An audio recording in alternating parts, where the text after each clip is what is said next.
Ma mère adorait son frère, mais elle nous a toujours interdit d'être seuls avec lui.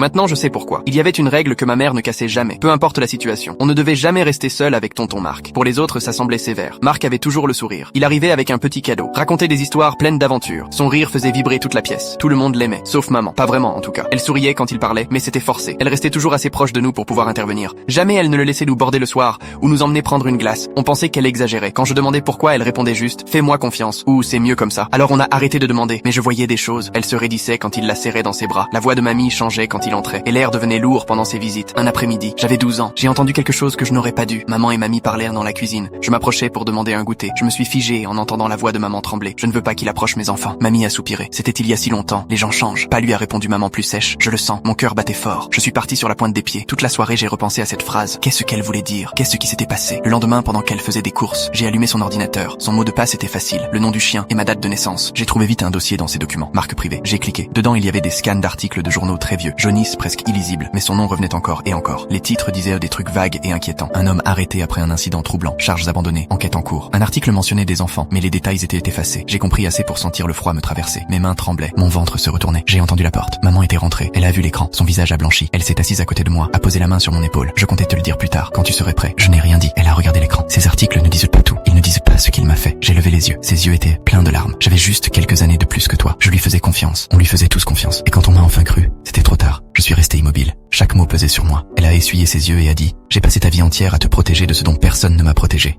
Et là j'ai compris. Marc n'était pas juste une règle. C'était un avertissement. Parce que les monstres ne ressemblent pas toujours à des monstres. Parfois ils ressemblent à de la famille.